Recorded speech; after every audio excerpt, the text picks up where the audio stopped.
Good morning, St. Augustine. Your access to the voices of top local newsmakers starts now. Here's your host, Liz Ryan. Thank you for joining us today. We're going to be talking about injured wildlife this morning. With me is Mary Folks and Valerie Roback of the ARC Wildlife Rescue and Rehabilitation Center. Good morning, ladies. Thank you for joining me. Good morning. Thank you for having us. Tell us a little bit about the background of ARC. When did it start? Who founded it? We started in 1999. Permits were applied for by Karen Lynch.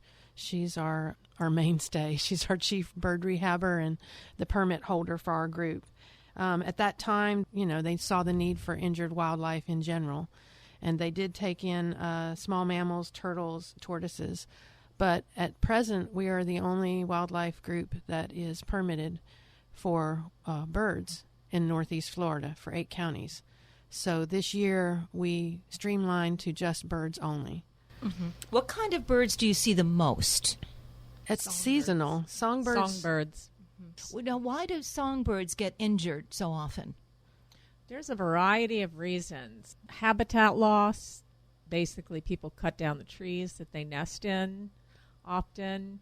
Fledglings that are on the ground are caught by cats, and sometimes they're killed by feral cats or just domestic people's pets that go outside. Window strikes, they fly into windows a lot, especially during the times of migration, because millions of birds every year in the U.S. are killed by window strikes, often with high-rise office buildings, by flying into windows. They fly at night when they migrate, and lights that are on inside houses or office buildings, it confuses them. They become disoriented and they fly into windows. How can we help prevent that from happening? There are decals that you can put on your windows that you can, if you go to the Audubon website, it will give you some examples, and they probably sell some. Mm-hmm. They also do a lights out program in downtown. They've really been working hard in downtown Jacksonville with the high rises to have them, tone down the lights, limit how much is on, because they do counts up there of how many they pick up. I think another reason why it's important to keep lights off at night, not just because birds are flying into windows, but it disorients wildlife at night. When they need to see the sky to navigate, to find their way. They use the sky as a sort of a compass. Mm-hmm. So lights make it harder for wildlife to see the sky. Exactly. Right? And make it harder for them to see the stars. So for a variety of reasons, it's important to turn the lights off at night as best you can. Also, I read recently that fireflies get confused by the cute little twinkly lights that some of us like to have in our fairy garden. lights. Fairy lights that we like to have in our garden because they're looking for mates and they see that little light in the distance and they think it's another firefly. Motor vehicles are another source of death and injury of wild birds. Raptors especially, because they often will hunt alongside roadways. They look for roadkill because they don't have enough food in their natural habitat anymore. So they're having lunch, they're feasting on some other poor animal that got hit by a car, and then they end up getting hit by a car. Well, that's part of it. And then also people throw litter out. People think some things are just not that big of a deal. Oh, I'm done with this apple, I'm going to throw it out, and it attracts a rodent to it. And then the owls are attracted to the rodent, and they end up getting hit. Oh, I never thought of that. Oh, my goodness. So, I would never throw trash out the window, but I thought fruit. Take it home and put it in your compost pile, but don't throw it on the side of the road. Mm-hmm. And sometimes people will put out rat poison, and they'll put out glue traps to catch rats and mice. And unfortunately, birds are often killed by mistake. They get hopelessly stuck to a glue trap. Oh, that's so sad. Snakes as well. Oh, boy. So you throw out rat poison to kill the rats, and then the owl comes and eats the poisoned rat, and then the owl gets sick or dies. And it goes down the food chain. How about pesticide use on your lawn? How does that affect wildlife? Kills the insects. And wild birds, their primary source of food is insects. And pesticides will eliminate that. So if we cover our lawns with pesticides and kill all the bugs, the chinch bugs, whatever's living in there, maybe firefly larvae, things like that, wipes out the bird's food supply. Exactly. It would be comparable to something coming down and wiping out our farms and our grocery stores. We have nothing to eat. Exactly. Right. Another threat to wild birds, especially seabirds, are plastics that are thrown into the ocean. There's a lot of plastic trash that is dumped in the ocean. There's a famous, very large island of trash in the Pacific called the Great Pacific Garbage Patch.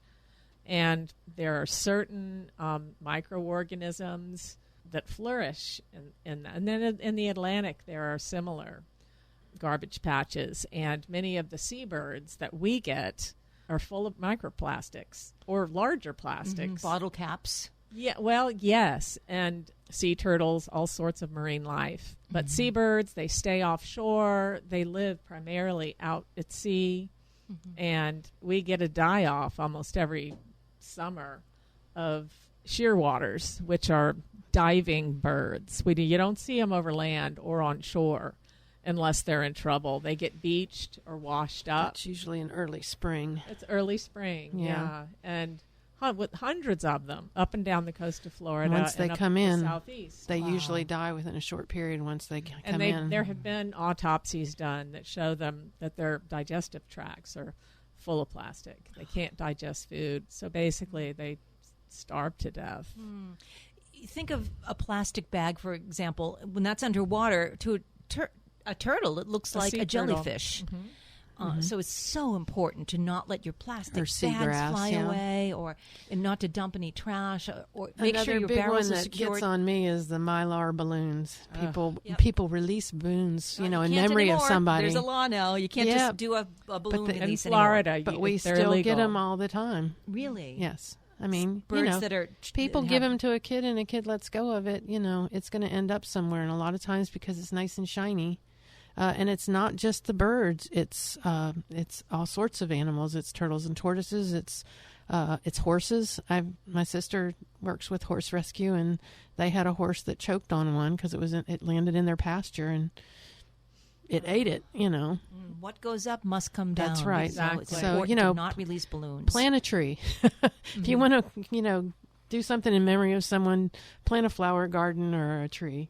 Don't release balloons. Another thing that wildlife can choke on: firework debris. What happens after someone shoots off a firework? When it explodes, the paper, the sticks, everything that was in there that's left that hasn't been blown away comes down to the ground. That goes into the grass, goes into the water. I guess if people are very responsible, they'll pick up the bigger pieces, but there's no way they can pick up all those little bits of plastic, sticks, paper that has the gunpowder on it that then birds come around behind and eat. Or They think it's food. They think it's food. If it's small and it's colorful or it's shiny, it's in the grass, it must be something to eat, so they eat it. That can choke them, can poison them. So you see a lot of birds at the Ark that are brought in because they have ingested fireworks.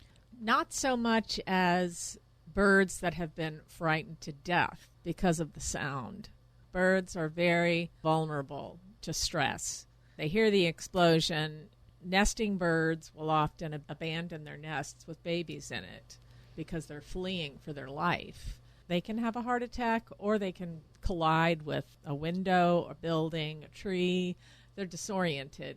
Is it fair to say that quite often a bird will get scared to death because it's the literally. sonic boom of a firework, and then for one reason or another, they never make it back to the nest, and the babies just die? Yes.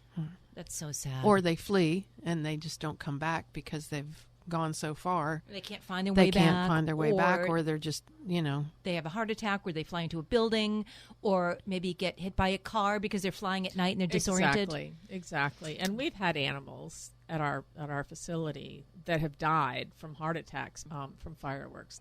And they died on 4th of July night, so, Typically. So did you see a huge surge of animals being brought to the Ark after the 4th of July? Yes. we did, yes. We always do, especially owls, the nocturnal animals, because they're out and about at night. I mean, you can just imagine if, somebody did that in where you live, all of a sudden, out of the blue, somebody starts setting stuff off in your home.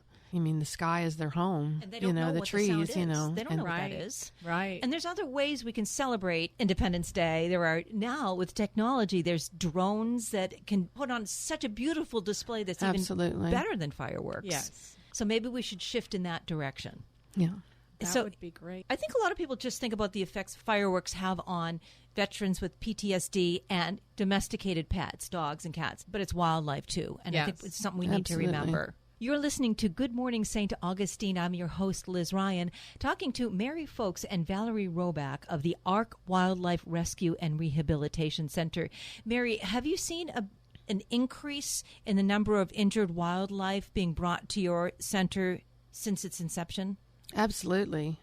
We keep records. We have to keep records to Florida Fish and Wildlife. We have reports we have to fill out every year. The paperwork that I have in front of me goes back to 2017. We took in a total of 564 birds. Last year, we brought in 3,611, and that was probably a low count because it didn't include all the animals that were brought to vets up in Duval County. Wow. So people find injured wildlife and they call you, or they bring the injured bird to you? They call us. We've got two people, myself and Karen, that answer the phones day and night. We get in a lot of calls and try to get back to people as quickly as possible. Mm-hmm. If they call and they have babies that we feel like we can help them re-nest them, we do that. We talk them through what they can do to get them back up to the parents, because the parents are better than us. If they are injured, depending on the injury, we can direct them to what veterinarian to take them to, or if they're not injured and they need to go straight into care, where they can deliver them straight to somebody. If it's animals that we don't take care of currently, then we point them in the right direction. We give them that help. We tell them what they can do to keep them safe and warm and everything until they can get them to another rescue. And what is the phone number, Mary? It's either 904-679-1533 or 678-523-3754. Mm-hmm. And Valerie, it's a myth, isn't it, that once a bird falls from a nest and human hands have touched it, the mother bird won't take it back, won't accept it back to the nest because it has this human smell on it? Yes, birds typically cannot smell. They don't have the same sensory processes that we do, and that is a myth. The parents will often watch what's happening, and they look for their babies, and sometimes even if a tree is cut down and there is a nest inside a cavity in the tree, such as barred owls or screech owls, they're cavity nesters, we can often rig, with homeowners' help, we can rig a substitute nest, say a basket that we can put up in an adjacent tree. Wow, that's cool. It is, and the parents will feed the babies. We've had right there woodpeckers that the tree got caught down, one. and they can actually take that section of tree that the nest is in and bungee cord it to another tree close by, and the parents will go back to the babies. They know their baby's sound. They Cool. do. They do. Is it a good idea to check for birds' nests before you cut down a tree? Absolutely. Or even better, don't cut down any trees if you can help it, except for during the winter, late fall and winter, when there are no nesting birds. Mm-hmm. Another difference between humans and birds, besides the sense of smell, is the enzymes we have in our digestive system. Yes. So does that mean that it's bad to feed, say, bread to wildlife? Yes, very bad. And often we receive birds in care that well-meaning homeowners will take in and try to fix them by themselves, or they'll try to feed them, try to give them water with a dropper, and that often does not go well for the animal. We advise people not to try and do that because birds can aspirate easily, and often people will feed them the wrong sorts of food. Yeah, they don't understand the different species need different diets. They need different. They have different needs, and they eat in different ways. Some of them you can feed with just a syringe, and others have to be tube fed because that's the way the parents feed them. They feed them deep down into their throat, and if you're not trained at that, you can do damage. So we always tell people that if they find birds, get them in a safe container and then call us, and then we can direct them as to what they need to do or what they can try to do. And it's not just injured birds, but all the time I see people pulling over into strip malls and feeding those ducks that congregate by the retention ponds. Right. What kind of those funny-looking weird ducks? Can you tell me about those? Those are Muscovies. Muscovies are non-native ducks. They were brought up to Florida anyway from South America decades ago, and they are very prolific breeders. They've learned how to survive. But they're domestic ducks, so they're drawn to developments where there's people and there's a safe source of water and grass and such. So we're not allowed to take them in to rehab them and release them. So when people call us with, an issue with them, they're usually directed to me. I become kind of the duck and goose person. And I can tell them what they can do to help them where they're at, and what they can and can't do. And that we can't take them in. Because we can't release them. So Fish and Wildlife doesn't allow us to release non-native wildlife, only native. But what about the native birds that are brought to you for rehabilitation, but they cannot be released back into the wild? What happens to them? We either transfer them to a different rehab that has an education program, or we're working on an education license for ourselves for some of these similar sorts of birds that such as we have a kestrel that flew into a brick wall at Naval Air Station in Jacksonville, and he lost an eye. Ooh. So a kestrel's a falcon. They need their vision to help them hunt. And we have owls, the same thing. Head injuries are a main source of injury for raptors. The motor vehicles will often hit them, at night. They can't see. Drivers, they can't see a bird. Often you can't see a bird flying near the roadway anyway. And we bring back a lot of birds from bad injuries now, if they don't flourish in care, if they're suffering and they're not doing well and they can't be released, you can't take an osprey that can't fly, that can't hardly stand, and keep him in captivity and he's got a quality of life. So animals like that, if they're too badly injured or suffering, they are humanely euthanized by our vets. And that eliminates a lot of suffering, because often birds will die slowly out in the wild, and it's best to stop and pick something up from the side of the road and give us a call if you see something that's been hit. And you don't have the space to keep every bird that's brought to you, because your facility isn't real big. Our facility is fairly small compared to the number of animals we take in. We are in need of expanding it, adding more aviary space, more caging and such, so that we can keep certain species need to be kept separate from others. So you can't just have like one big area and just turn them all loose. And a lot of them are in different different stages of rehabilitation. So we are in desperate need of raising more money to add on to our facility that we have out in St. Augustine. Where is the facility? Our facility is on property that's owned by the city of St. Augustine Beach. It's behind locked gates. It's on a 14-acre detention pond that they have that has a dam on it. It's on the island? On the island. They allowed us to build there. We put in our well and our, pay for our utilities and such, but they allow us to be there. So we don't have a facility that's open to the public for several reasons. Number one, it's on city property and they keep their property locked, which keeps our animals safe. It keeps people from coming up out of curiosity and possibly, feeding them or doing something that, shouldn't be done. But also because of fish and wildlife regulations, we're not allowed to display rehabilitating animals because it's too stressful for them. We have to limit how many people are around them at any given time. More birds are brought to you than you have space for. Yes. So, during COVID, a large bird rescue, wild bird rescue in Duval County called Beaks closed. They shut down. They couldn't keep going. And that has been one big reason for our uptick in numbers. We've had to take over all the birds from Duval County and the large urban areas up there.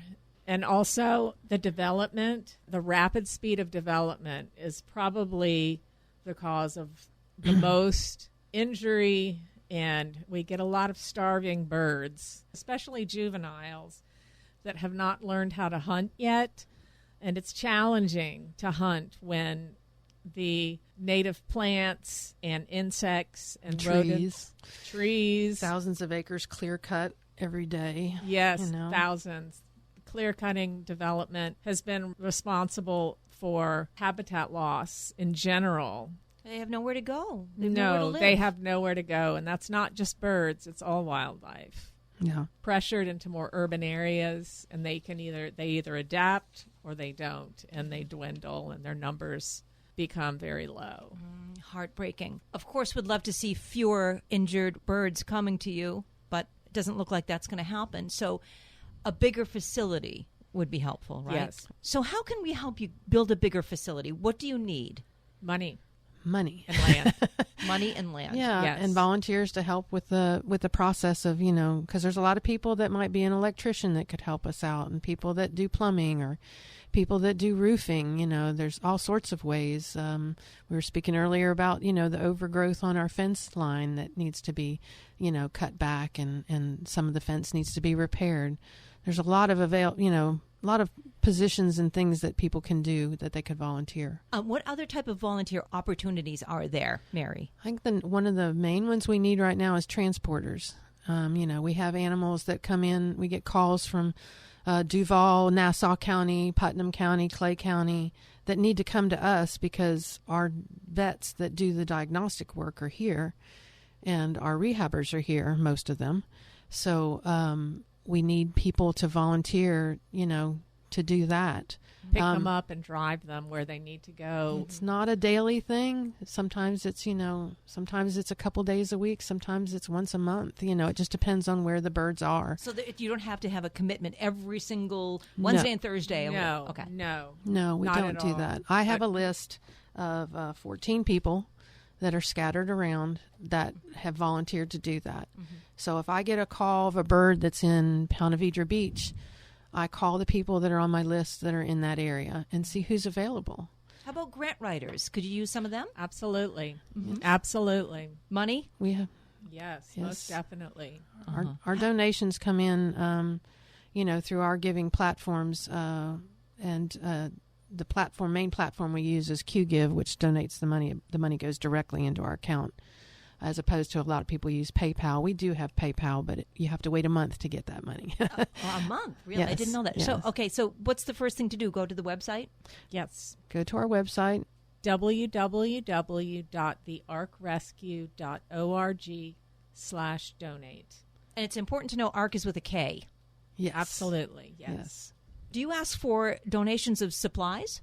Yes. Like what? We have a list on Amazon. We have an Amazon wish list. And then there's things that are on that list that we always need, like paper towels. I mean, we never can have enough paper towels. Birdseed. Dried mealworms. I mean, those things are all on our list. Can people drop the supplies off? Yes. Supplies can be either, if they order it off the Amazon wish list, it automatically ships to us, or they can drop it at my address. And what's the address? 171 Green Turtle Lane, St. Augustine. And the ARC gets no federal funding or state grants or anything county. Or county.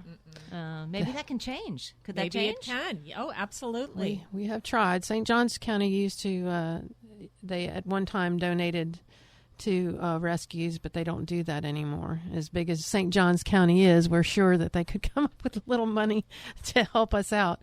I mean, the fire department, the sheriff's department, they all call us when they find animals or get calls about animals, and it only seems fitting that all these agencies, Fish and Wildlife, that they should be helping us out. Mm-hmm. They do help us out sometimes, but not financially. Fire departments will sometimes use their ladder trucks during baby owl season or hawk season to help us re-nest baby birds when they need to get them back up high in the tree.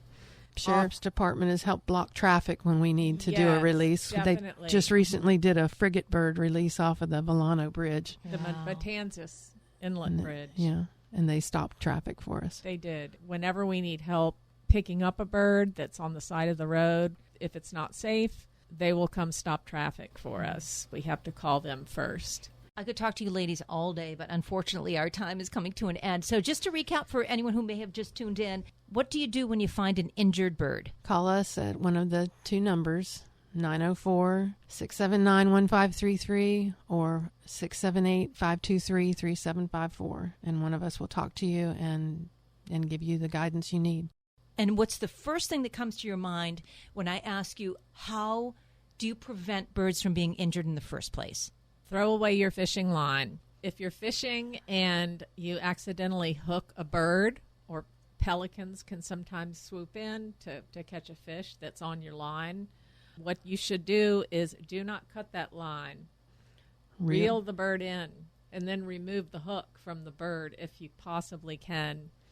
If the bird's injured, they need to come into care. But if not, they can just be released on the spot once that's taken care of. So pick up your trash. Stop overdeveloping and destroying habitat. That's the biggest. That's the one. Stop. Don't release cutting. balloons. No. Don't release balloons. And consider finding another way to celebrate New Year's Eve and the 4th of July than shooting fireworks. Leave that to the professionals. Right. Maybe move towards drone light displays. Or laser shows. Laser shows, things like that. All right, ladies, one more time, your website and your phone number. www.thearkrescue.org. Our phone number is 904-679-1533. Thank you so much, Mary Folks and Valerie Roback of Ark Wildlife Rescue and Rehabilitation. It was a pleasure having you today, and I hope you join me again. Thank you very much. Most definitely. Thank you so much. Thank you for listening. And remember, all of our programs can be downloaded as a podcast. Go to flaglerbroadcasting.com, click on podcasts, and scroll down to Good Morning St. Augustine. Enjoy the rest of your Sunday in our beautiful, ancient, historic city.